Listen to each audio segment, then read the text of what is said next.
Hi, I'm Jeanette Roche. This is Bridge City News. Here's a look at some of the stories we have lined up for you tonight. Israel agrees to first stages of a U.S. peace plan as hopeful Palestinians return to Gaza. Plus, an international study shows Alberta teachers deal with more stress than other teachers globally. And the church's charitable status could end in Ottawa's upcoming budget. Your nation, your province, your southern Alberta. From the heart of Lethbridge, it's Bridge City News with Jeanette Roche.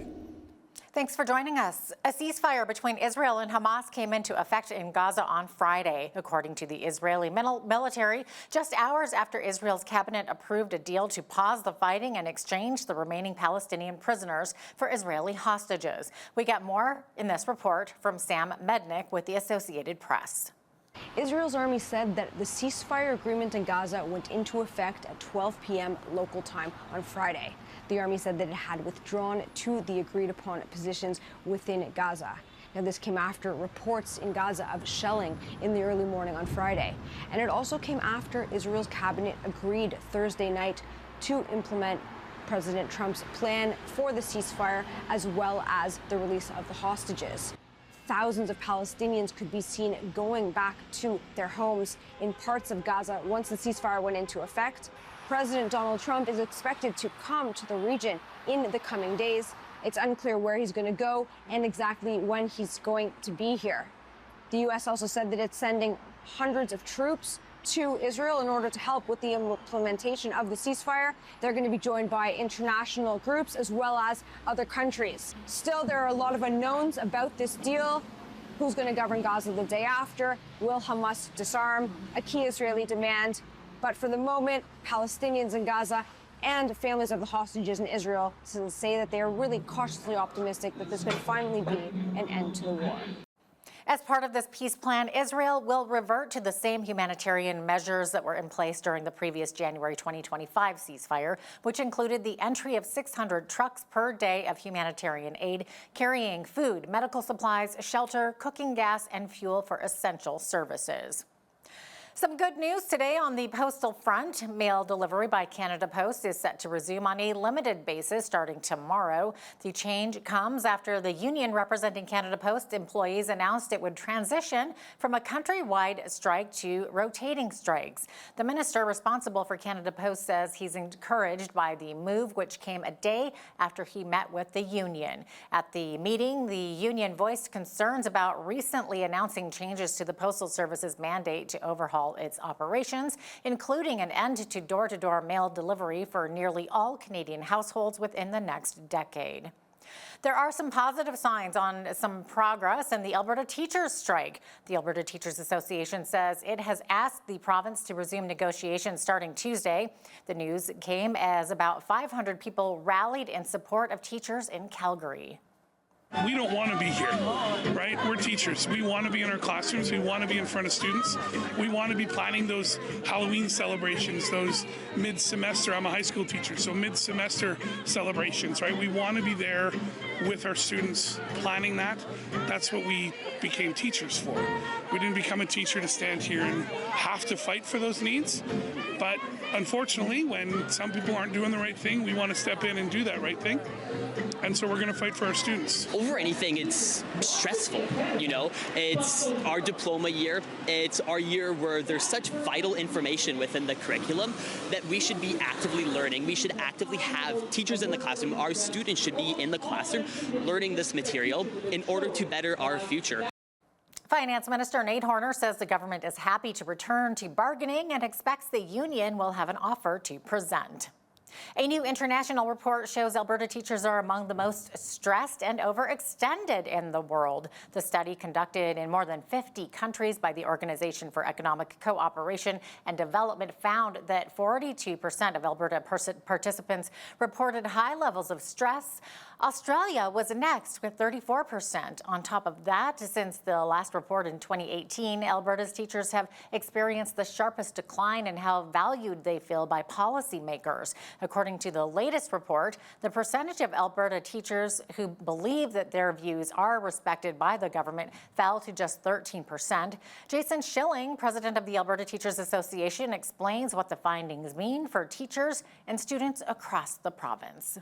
The timing is ironic because teachers are on strike for some of the issues that this report highlights. Teachers feel disrespected because their expertise and their voice is being ignored by government. A curriculum is a really good example. In 2019, government tore up a memorandum of agreement that we had with government to create and develop curriculum. And this would include teachers' input. When we talk to our teachers, indicates they've had larger classes with fewer resources, on top of having new curriculum implemented over the last several years without proper resources for K-3 and literacy and numeracy. And then this summer we saw the inclusion of rules and regulations around pronoun use in school that teachers have to now navigate. Well, what we're finding for teachers is that they're burning out. They're either going on sick leave or they're choosing to leave the profession altogether. Well, one thing that government can do is to include them in conversation, give teachers the tools that they need in order to do their jobs really well. We keep adding things to teachers' plates. We need to start taking things off those plates.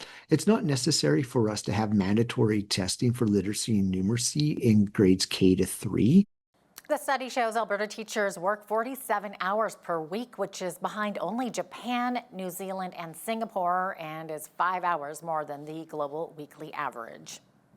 Churches and churchgoers across the country are being asked to mobilize to protect their charitable status. The federal government's Finance Committee has recommended removing the advancement of religion as a recognized charitable purpose. That means churches and religious charities could lose their tax-exempt status as early as this fall when the federal budget is introduced. The legal advocacy group Freedom's Advocate is sounding the alarm and asking folks to sign an open letter.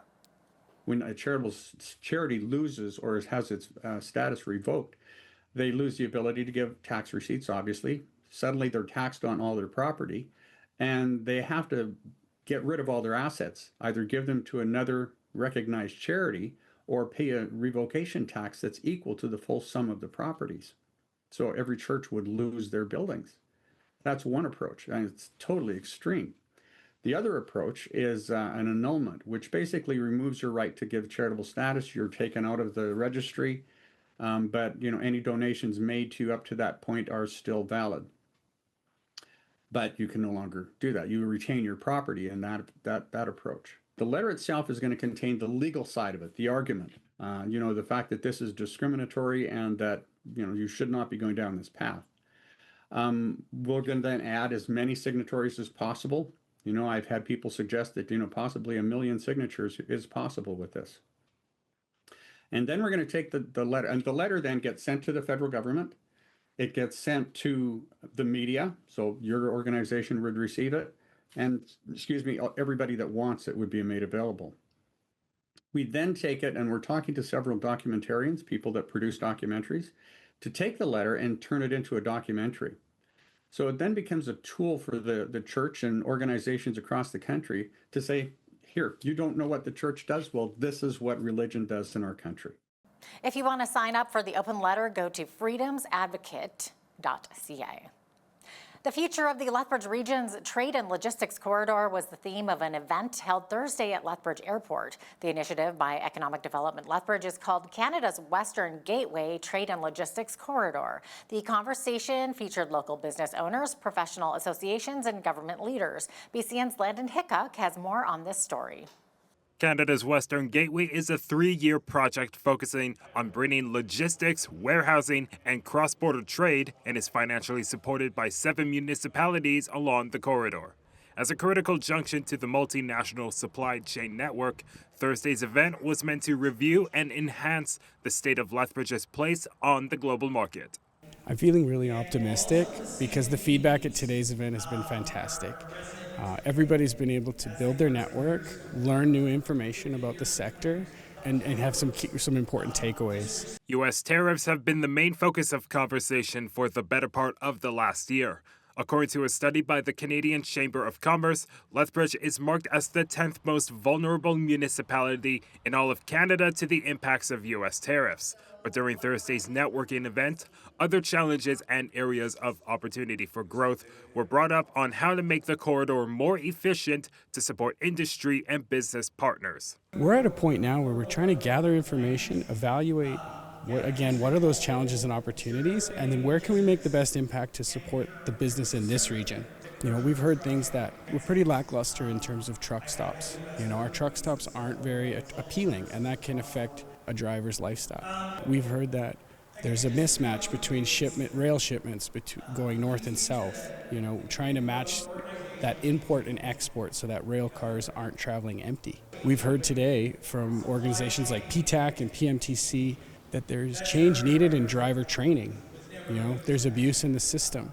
Lethbridge is also attempting to find its place with a new wave of technologies and tactics constantly changing the industry, as trade and logistics act as an invisible hand to some in day-to-day society. There is a push to get young people educated, excited, and involved in the industry. There are so many technologies. The issue is trying to figure out which one is going to lead the way to the future. So we have things like hydrogen fuel being explored. We've been talking about electrification of vehicles, autonomous vehicles for the longest time. For me, it's going to be not so much the technology as the way it's embraced to be more efficient in terms of our supply chains. I'm particularly watchful of artificial intelligence and what that might do to the supply chain. Those are the things that are exciting, innovative, but you don't typically think of when you think transportation and logistics. And so the next generation, they're going to be the future that are going to be using these new tools and being able to drive productivity and efficiency throughout the transportation logistics industry. With 2 acclaimed post-secondary institutions in the city, industry partners say as long as any disconnect between academia and industry is mended, there is always optimism for the future of trade in this region. For Bridge City News, I'm Landon Hickok. A fire late Thursday afternoon at the Lethbridge Waste and Recycling Center is a timely reminder of the theme of the Fire Prevention Week. Earlier this week, Lethbridge Fire and Emergency Services spoke out about the proper disposal of batteries. This fire at the waste facility is believed to have been caused by batteries. LFES says the facility's sprinkler system activated quickly and contained the fire before firefighters arrived.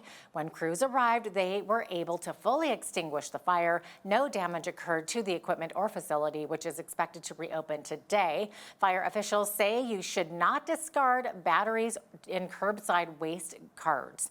To learn how to properly dispose of them, download the free Lethbridge Loop app or use the Waste Wizard tool online.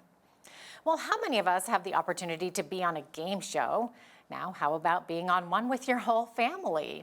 If you tuned into Family Feud Canada Thursday night, you would have seen the very lively Lethbridge Laurie family competing for their chance at 30 grand. The Lauries held a watch party at Movie Mill just before the national airing, and our camera caught some of the excitement behind the scenes. Top 6 answers on the board. What do game shows and bodybuilding have in common? Survey says Lethbridge's own Laurie family. Yeah! Sandy Laurie and her 4 adult kids appeared on televisions across Canada Thursday night for the nation's favorite game show, Family Feud Canada. Fill in the blank. The older I get, the better my taste is in blank. Men. But they appeared at the Movie Mill for their own private watch party. On the show, Sandy and her kids, Jackson, Ashlyn, Kristen, and Noelle, were introduced as the bodybuilding family and were up against the Dollards, a competitive curling family, for a chance to win $30,000. Eldest sister Ashlyn, who's a bodybuilding coach, even gave host Jerry D a lesson in bodybuilding poses. Tell me about the poses of bodybuilding. Are there some key poses? Let's show the audience, shall we? You're going to put your right hand on your hip like so, and then you're going to push your glutes out like this. Stand up straight, smile to the audience. My mom did start the process of being the bodybuilder of the family, and then I followed suit, and then recently both of my sisters as well. On camera, the family appeared cool and confident, but backstage, it was a different scene. We had to wake up at like 5 a.m. Toronto time, which would have been 3 a.m. Lethbridge time, get to the studio, and we actually didn't know at what time of day or if we would for sure be on the show that day, and we ended up being the last family of the day that was brought in there to participate. So we sat there at the CBC studios for probably 10 hours that day before we actually got to film. Just waiting with anticipation, not knowing, like, is it our turn, is it not? And the nerves, it was like the adrenaline was going up and down all day. But the big question is, did they win? It's not very common that people go into sudden death overtime in Family Feud Canada, but that is what happened. And unfortunately, we lost in the triple points round, meaning we had to go into sudden death overtime. The people that beat us, like, practice, they said they had a Family Feud event like every Christmas, so like they deserve to win. The cool thing about the family that did end up winning is that that was their third win in a row. So if we're gonna go out to someone, let's go out to people who are packing, $30,000 from the whole thing. We know we lost to a good team. And although the Lauries didn't win it big on the show, it was still a big win for the family. Never have we gone on a family vacation with all 5 of us. And as a mom myself, I'm like, how cool is that my mom got that time with just her 4 kids who are all adults, right? Like, that doesn't happen very frequently without you bringing your spouses or your kids along. It was also really interesting that we all have different personalities, so being together in one hotel room, one row on the plane, like, we definitely... There was some family feuding in the Family Feud weekend, I'd say. But the whole thing was a huge win. For Bridge City News, I'm Jeanette Roche. The Interfaith Food Bank Garden in Lethbridge is one of 5 across Canada competing in the Grow for Good contest, an initiative that supports community gardens and green spaces in schools and nonprofit organizations. The program aims to keep the spirit of community and connection to nature alive while helping organizations develop sustainable gardens. Danielle McIntyre, Executive Director of the Food Bank, explains what makes the garden so special. One of the things that's special about our garden is it's not a typical community garden. It's a learning garden where people can learn how to grow their own food, where their food comes from. And one of the special things about our garden is that it also includes an Indigenous healing garden that grows Blackfoot plants that were traditionally used for food, ceremony, and medicine. So people can go to their social page and click on the link to watch any of the videos. Clearly, we would want you to vote for ours. You have an opportunity to see all the things that we do in our learning garden. And then we're competing for prizes. We can win up to $2,500 worth of Scott's product to help us in our garden next season. You can have 1 vote per email per day. So if you've got several emails, you can certainly vote for us multiple times in the same day. The best way to find the link is just to go to our Facebook or Instagram page, and you'll be able to scroll down, find the Scott's Grow for Good contest, click the link, and vote for Interfaith Food Bank. Voting closes this Sunday, October the 12th. The Canada Revenue Agency will prepare pre-filled tax returns for more low-income people with simple tax situations to ensure they get access to benefit programs. That's one of the number of programs Prime Minister Mark Carney said today will be included in the upcoming federal budget. Ottawa is also reviving the Canada Strong Pass for the holiday season and next summer, offering free admission to parks and museums and discounts for young adults traveling on via rail. Stats Canada says the economy added an unexpected 60,000 jobs in September, keeping the unemployment rate steady at 7.1%. Economists had called for a modest gain of 5,000 jobs last month, coming off a drop of more than 100,000 positions over the previous 2 months. Stats Canada says the gains were concentrated in full-time work, with 106,000 positions added in September, more than offsetting a drop in part-time work. Most surprisingly was that manufacturing saw its first job gains since January, with 28,000 positions added. Before last month, manufacturing had seen a net loss of 58,000 jobs so far in 2025. Alberta led provincial gains with a record of 42,500 new positions, its largest ever job increase outside pandemic volatility. Now here's a look at today's markets. The TSX was down 419 points on the day to finish at 29,850. The Dow was down 878 points to 45,479. The S&P 500 was down 182 to 6552, and the Nasdaq was down 820 points to finish at 22,204. West Texas Intermediate Oil was down $3.28 to $58.24 US per barrel. Natural gas was down 11 cents to $3.13 US. Gold was up $34.95 to $4,010 US an ounce, And silver was up 68 cents to $50.01 US an ounce. Feed wheat is at $7.10 per bushel. Barley is at $5.49. Canola is at $13.97. And corn is at $7.32 per bushel. Live cattle were up $3.45 to $238.47. Feeder cattle were up $1.47 to $375.50. Lean hogs were unchanged and currently sit at $97 even. And the Canadian dollar was up slightly over the past 24 hours to $71.40 US.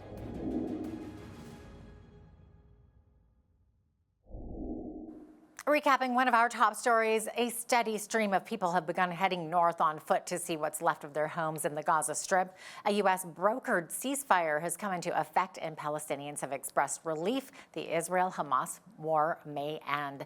The first phase of the peace deal will see an exchange of Palestinian prisoners and Israeli hostages as early as next week.